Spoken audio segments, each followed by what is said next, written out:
Hello! Today I'm going to show you how to make your choruses so amazing that even bands on the top 200 charts will be jealous of you.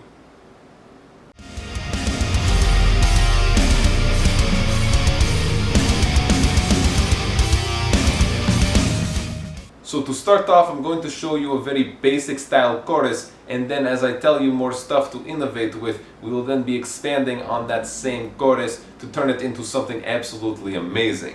So this chorus is very popular in terms of its chord progression, used in a lot of metal and pop songs, okay? But before we get into that, if you like heavy riffs and catchy choruses, be sure to follow me on Instagram at nick.nocturnal, okay? Lot of cool stuff on there. Anyways, let me show you this basic chorus first.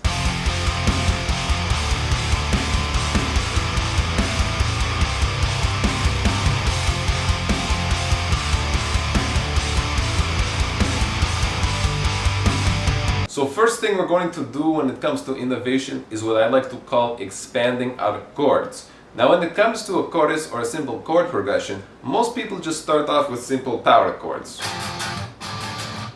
with whatever chord progression they choose to go with. And that is fine, that is also what I like to start out with. But the step that should usually come after for some people is to actually expand those power chords and add fun notes to them to turn them into very nice, fun and fancy chords. Let me show you an example. So if this is our chord progression, instead of just using those two like that, I would take the power chord and then I would pick random notes from my scales. You know, so you have to know a little maybe scale theory, little chord theory, but not much.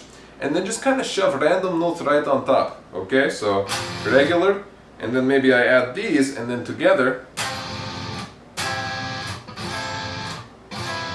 right? There's multiple different variations you can do. Some sound really good, some sound okay. And then when you do that for every chord in your chord progression, it turns into something much more special.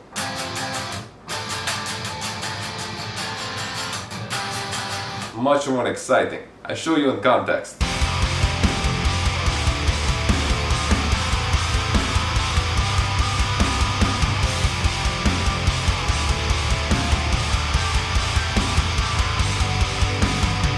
Okay, next, octave chords. Yes, most popular thing probably out there, especially in just very popular metal music.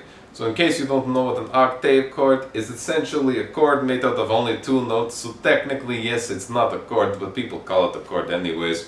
Where you take one note, and then you find octave of that, and you combine them. There is your octave chord. Etc, etc, and they just use these right on top of chord progression to add a nice, very simple kind of lead, I guess you could say, melody that really blends with vocals on top. Okay, let me show you.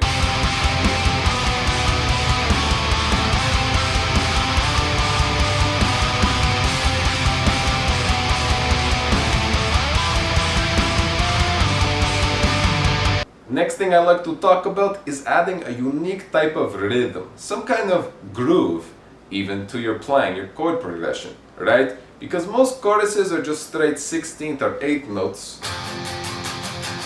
And that is fine, it works for a lot of choruses, but you know, when it comes to something being catchy and memorable, there are two factors. One is the melodies and the notes, and the other one is usually the rhythm. So if you just completely ignore the rhythm side, it doesn't make your chorus stand out as much and become as memorable, right? So maybe instead of just doing this,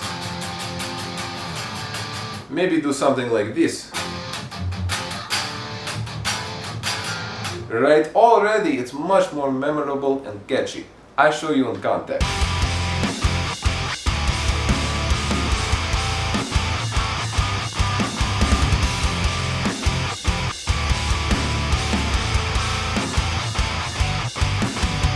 Next thing on the list, I like to call complex leads or maybe more complex melodies.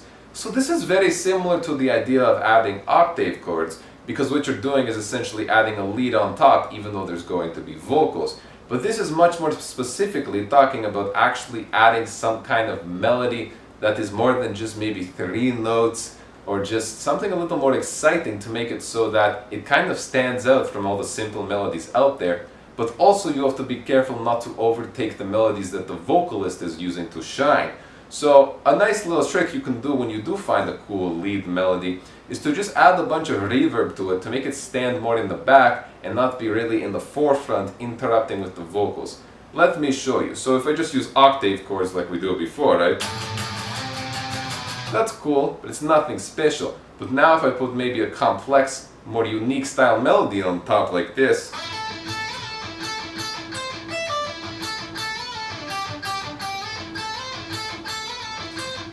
even that, right, it still has catchiness to it. It's not too much, it's not like you're putting a solo on top. It still has some kind of melody, some kind of motifs to it, okay? So it's still very exciting, but it has a little more uniqueness. It makes the listener very interested, and you have to just be careful not to make it so it interrupts the melodies of the vocals. Anyways, I show you in context.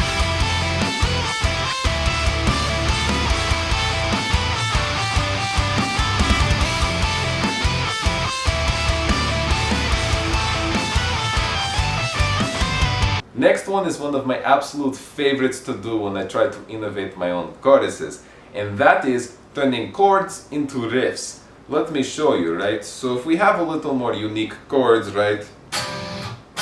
From that simple power chord shape, then you add the extra notes, whatever they might be. A really cool trick is then to kind of single strum them instead of strum them all together like this or like this. To kind of go like... A lot of popular old school melodic metalcore bands like Killswitch and Gates are really good at this, right? So all together then, your stuff will sound more exciting. It'll sound kind of like this.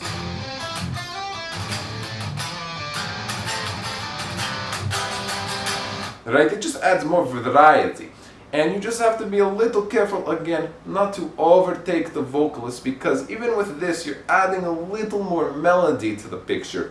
But as long as you do it kind of subtly, and to not overtake what will be the lead vocalist or even just the lead line if you're just playing, you know, instrumental and all you have is a lead guitar melody, it really adds so much to what you're playing, okay? So I'll show you in context.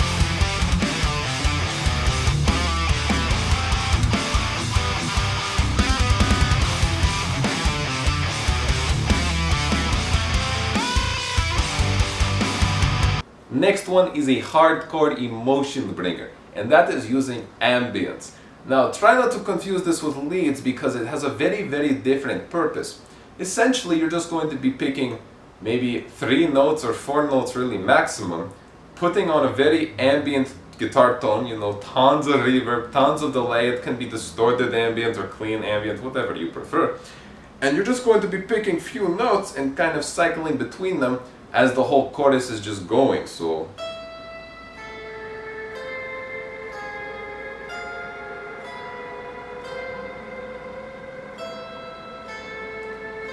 and you will see in a second that playing that mixed in with a chorus, because it's such a subtle and hidden melody really in the background, you don't really hear it unless you look for it, but you'll notice when it's not there, which is a cool kind of thing. It's really useful and it really just ups the overall just quality of your chorus. I'll show you in context.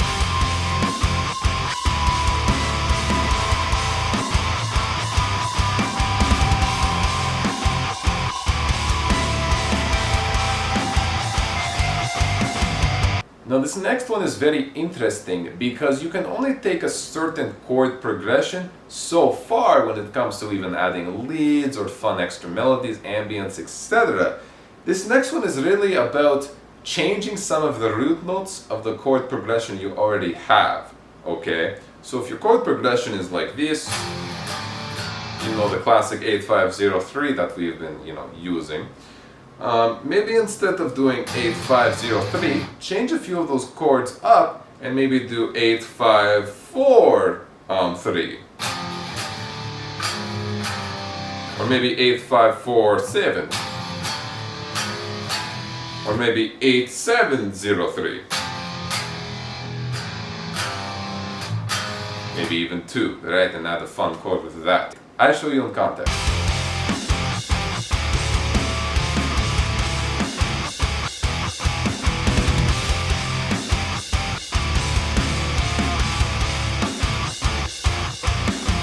Now this next one is really where things like having a producer is extremely helpful. Because what a producer might do after you have innovated your chorus and made it super amazing with all of the things I have showed you, they will take it even a step further by adding things like effects and other instruments, maybe like symphonic elements, synth elements, you know, any kind of sound effect possible really, to go back in the background of the song to just oomph it all up, make it even wider sounding, huger, more exciting, okay? But it's very, very important to really just get that kind of, if you like, top 200 sound, you know, adding that extra production value of these extra instruments. I'll show you in context.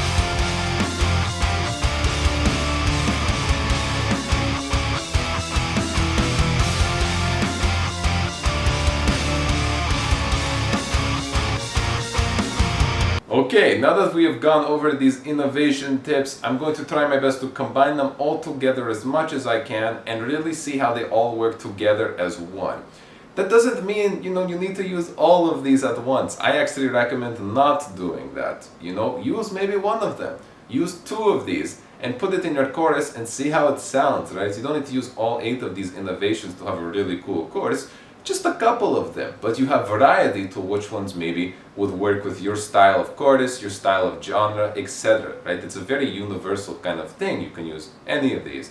Anyways, let's see how it all sounds together.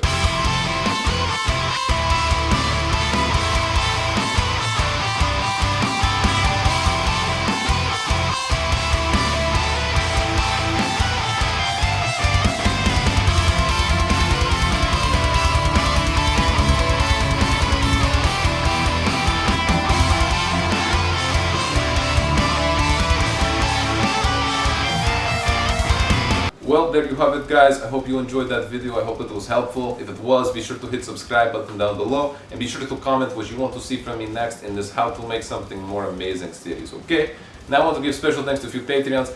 Chris, Alex, Jared, Matthew, Miller, Sunil, Dayton, my Plastic, Christian, Jose, Fu, Alex, Jake, Fan, Brent, Devin, Julian, Charles, Blues, Wolf, Jay, Payne, Josh, Christian, Corey, Jared, Cody, Kill, Michael, Johnny, Robert, Storm, Gilton, Dale, Stel, Mo, Michael, Tick, Alan, Evans, Tom, Chris, Connor, Alexis, Phil, Nick, Ryan, Alex, Josh, Cameron, Nikita, Justin, Adele, Mauricio, Cynthia, Nez, Late, Tim, Ryan, Eric, Monique, Quentin, Juan, Rod, Smokey, Kevin, Theo, Brandon, Deb, and Lamont. Thank you all so much for support. That's a lot of names. If you yourself are interested in becoming Patreon to gain access to cool perks like tabs or cool tracks or whatever, just link on screen as well as in description. Thank you guys so much for watching. I see you next time.